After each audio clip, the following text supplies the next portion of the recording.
Thank you. And thank you most of all for the invitation to come here to speak to you. This is the first time that I've been to Asia, and it is something that has always been a dream of mine. I have 2 adult children in their 20s who are back home, and they are so envious of me being here right now. And when they heard that I had the opportunity to come and to visit, they wanted me to buy them a ticket over here. But I said, I'm sorry, I don't have that kind of money. They could work if they wanted to get over here. But what's really amazing is that with my cell phone that I have right now, I have FaceTime. And as I'm out and about, I can use FaceTime and show them what I'm seeing. They can also hear what I'm hearing. They can't touch or smell what I'm smelling, but they can almost experience part of what I am experiencing right now. And I just think that's amazing. It's an amazing time that we live in, that we have the opportunity to share with others things that we're learning, things that we're experiencing through technology. But, you know, even though they're not here, they are able to see and be influenced by some of the things that are here.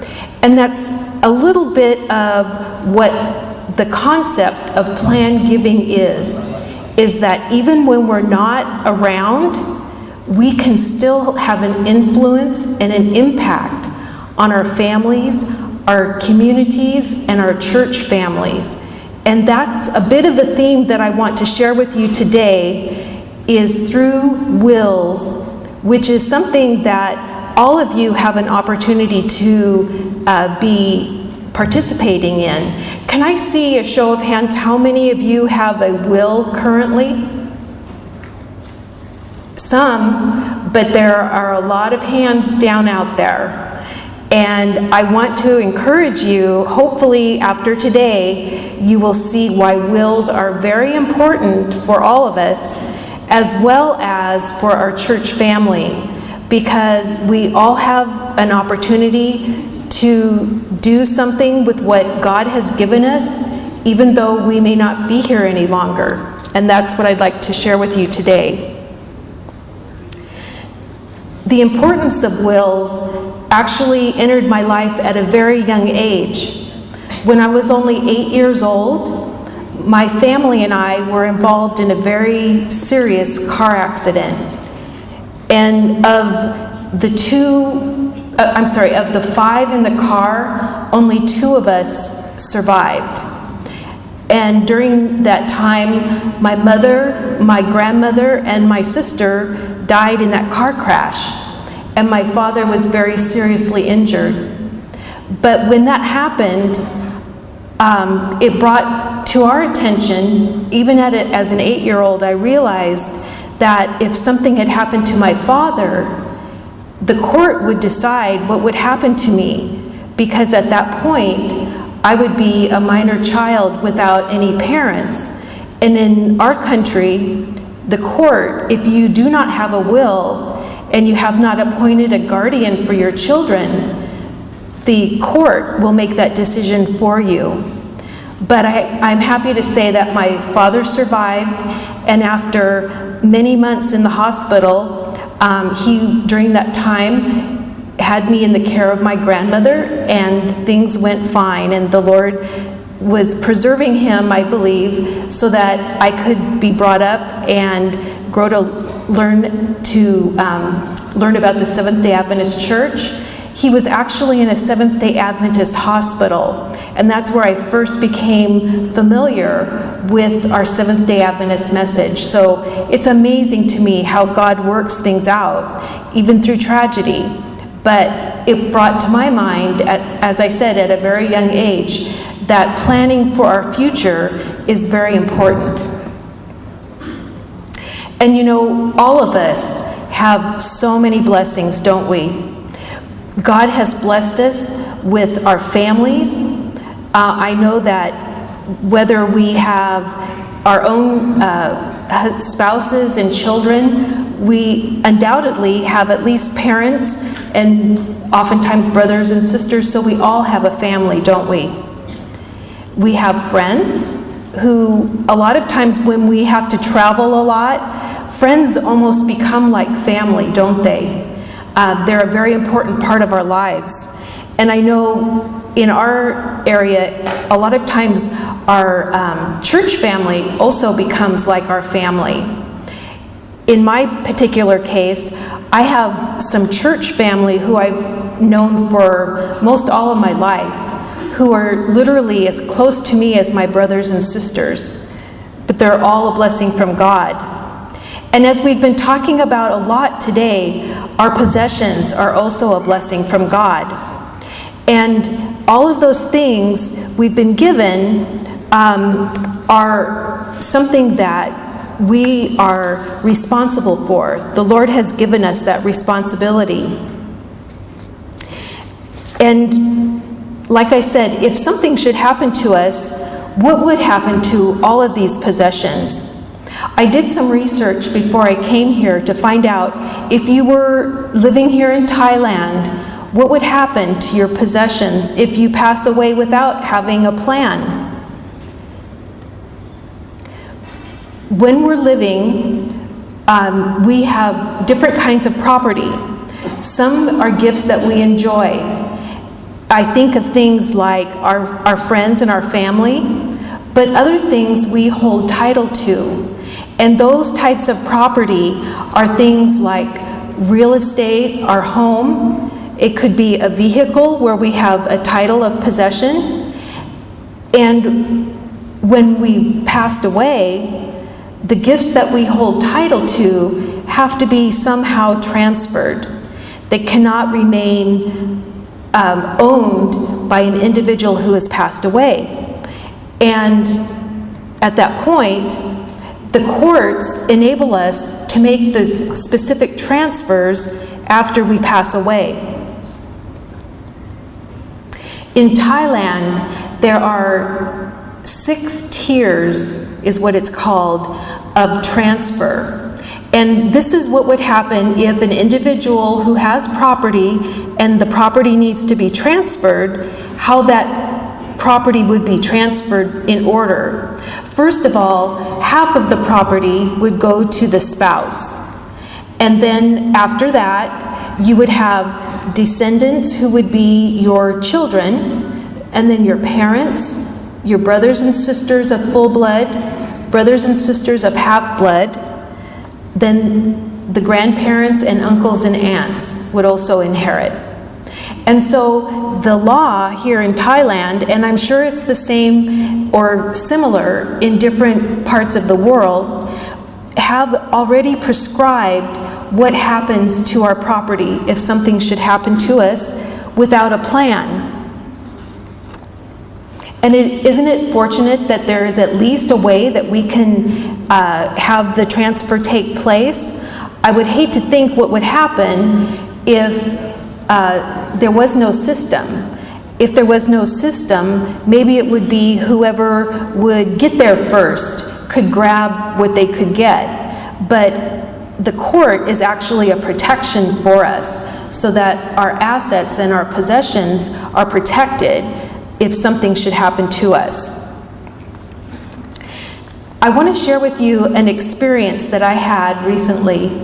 In our office, we have a number of wills, and in our country, the church as a corporation is actually able to act as a personal representative for someone who has written a will. And I know that this varies considerably from location to location, and there can be conflicts that arise because of it. But in this particular case, it can definitely be a blessing and a ministry. You know, with a will, we are able to pass on property, but a will passes on so much more than just our property. It actually reflects our values. And that is a very big distinction between someone who dies without a plan and someone who dies with a plan. If we have no plan, there's no way to express our own particular values and also to take care of the things that are important to us. The situation that I wanted to share with you is an example, I believe, of how a will is not only a plan that gets carried out by the court, but it's also a very loving plan. In this particular situation, the father and mother had, many years ago, had a son. And they were wanting more children, but for many years they were unable to have any children. I don't know how many years passed, and they decided to adopt. So they were able to adopt a daughter. So they had 2 individuals in their family. As the years passed, the father and mother put together a loving plan, a will, in case something should happen to them. First of all, the mother passed away, and I know for most of you ladies out there, that is oftentimes not the case. In our country, a lot of times a husband passes away and the wife is the surviving spouse. But in this particular case, the mother passed away first, and during that time, the son, who was a surgeon, he was very successful. He moved 3,000 miles away, all the way across the country, and practiced medicine, which left the daughter at home, and she actually stayed and took care of her father while he was single. And it was a wonderful relationship because they were able to take care of each other and support each other. But again, when the father was getting older, he realized, if something should happen to me, what would happen to my daughter? And so with the will that they put together, they were able to take care of the needs of both the son and the daughter, but in very different ways. The last will and testament that he left actually appointed someone in our office to be the personal representative. You might think, why didn't the son do that? Wouldn't that seem like the right thing for him to do? But in this case, he was living many, many miles away, and he was not able to leave his practice and to come take care of the things that needed to be cared for. And so people in our office could fill that void for him. We were appointed the executor. And what happens when you are the executor is that you're given responsibilities. We were required by the will and by the law to take care of the final bills for the family and for the father, which we did.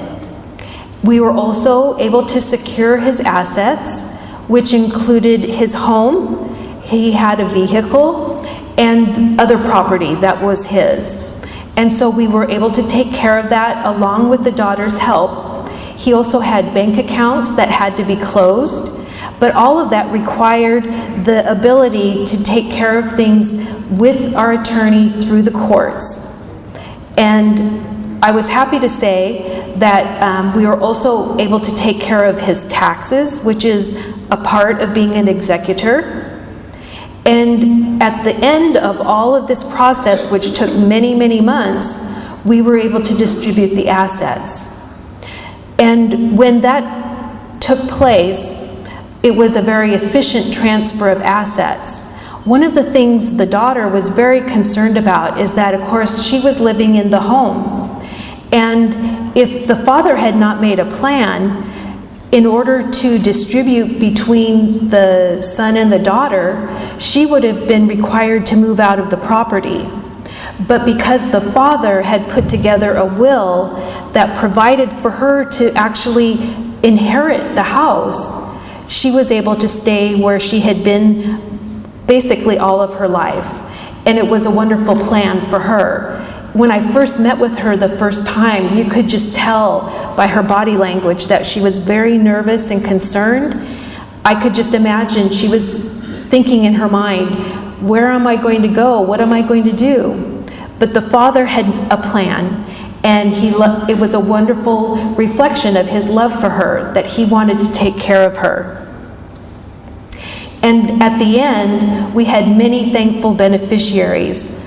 Not only did the daughter inherit the home, there were also beneficiaries outside of the family.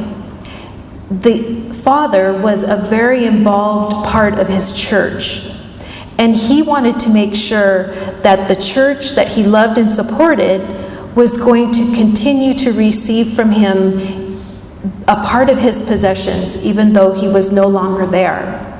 And as a result, he was able to, his estate actually made a lovely gift to his church to carry on in the way that he would have done had he been alive. And so not only was the family very thankful and thankful for our involvement, but the church also was very much blessed by his plan. And in none of this had the church been required to exert any effort. They didn't even know that any of this was taking place. But because he had been told about the option of making a gift through a will, he was able to provide.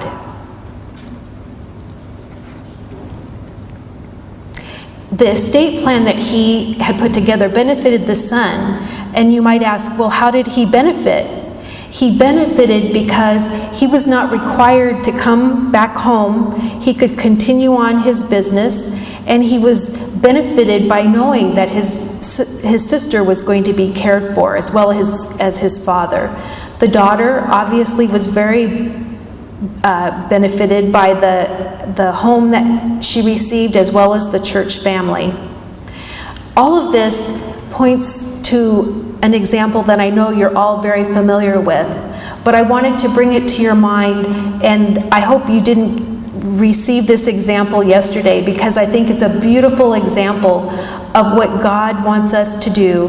Christ actually gave a bequest when he was here on earth, and I want to share that with you. And it was the gift that he gave to his mother when he was dying.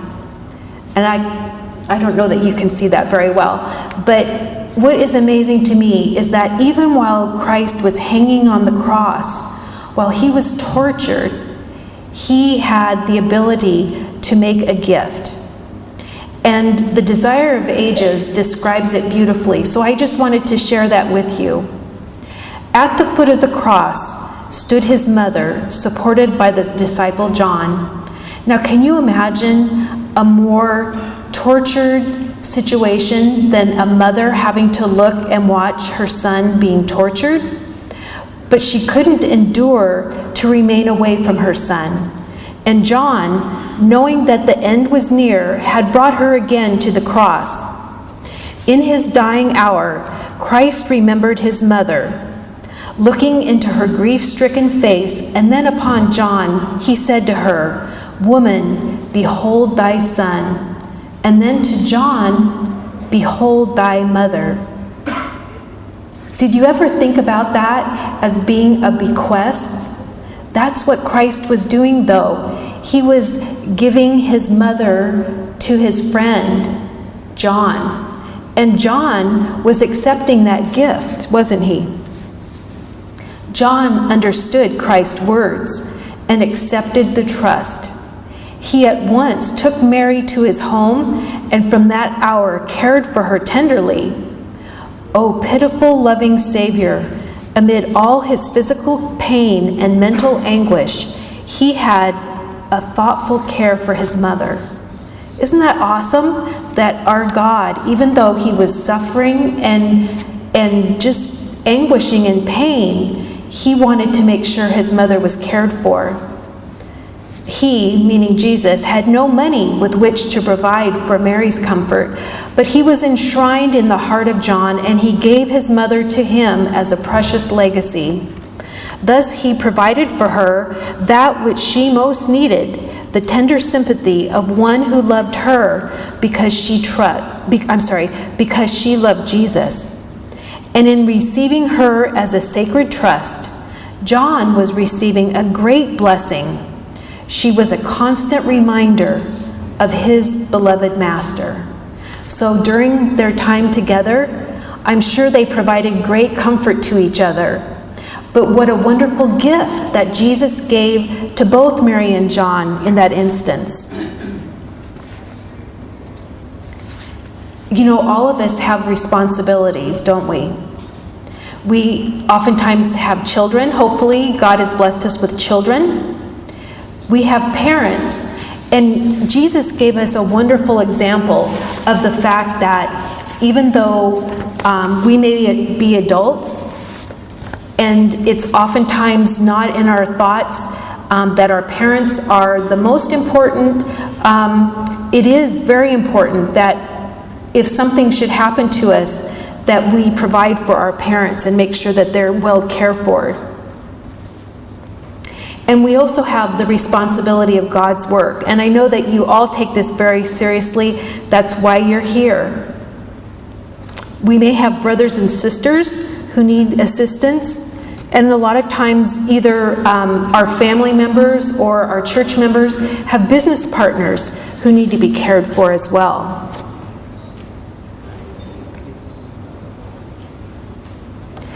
During our lifetime, we give to God's work, don't we? And I know that's why you are here, is because you believe in stewardship. And that program of giving does have the ability to continue at our death if we have a will. But do you know that if we don't have a will, that we have no means to provide support? When I gave you the outline here of what would happen if someone in Thailand died without a will, do you see any mention on here of God's work? There's not one, is there? But do you know, if you have a will, you have the ability to make choices about what is going to happen to our possessions. And just like the example that I gave, the father who had a will had the ability to make those gifts. And I think that it is almost an obligation of us to be able to do that. I'm not sure where planned giving is here in Asia, but in the United States, we've been working in this particular area now for decades. And it's been a wonderful thing for me to be able to witness what people have been able to do, just like Gary mentioned, where the family had given a gift for their local church and for building up a local school. I think it's an amazing thing that our denomination is doing in promoting planned giving. Right now, I am taking a class in California at California State University on planned giving. And do you know, in my class of 25 students, 4 of our students are from the Seventh-day Adventist Church. And you might think that doesn't sound like very much, but there are people from all kinds of charities, whether it's universities or museums, all kinds of charities. And 1/6 of our class is from our church. And the teachers there keep mentioning how well represented our church is in this program. And I think it's a wonderful legacy that hopefully you folks in Asia will have the same opportunity to grow and develop planned giving to benefit God's work, because it's definitely paying off in our area. All of us have ministries that have touched us. I mentioned that my father, when he was in an Adventist hospital, that was my first introduction to the Seventh-day Adventist message. But I was touched also by literature ministry. My grandmother on my father's side had been visited by a literature evangelist, and she had bought all of Ellen G. White's conflict series, which is Desire of Ages, the Patriarchs and Prophets, and all of her big books. But she had never read them. And as a teenager, one day I was visiting her, and she pulled out this box with all of these wonderful books and gave them to me to read. And that is what brought me to a greater understanding of who my Heavenly Father is, the importance of Sabbath, of creation, all of that I had not been introduced to. And so that ministry obviously has really touched my life. And I want that to be something that is blessed if something should happen to me. But maybe you have a different ministry. Maybe it's Pathfinders, or it could be a local television program, or something that has really touched your life. For some of us, it could be a health clinic or a health ministry that's touched our life. Wouldn't it be wonderful if through your will you were able to reflect those values that impacted your life and then could impact someone else's life in the future? I think it would be wonderful if you could leave that legacy. And that's what Planned Giving is all about, is being able to continue on if something should happen to us. And remember, in my case, my parents were only in their 30s when disaster struck. And none of us know what tomorrow may bring. So I think it's just important for all of us to make a plan and to have that plan in place. Please don't put off planning for the future. When we put off planning, what happens? We put the potential for a great deal of stress on our loved ones.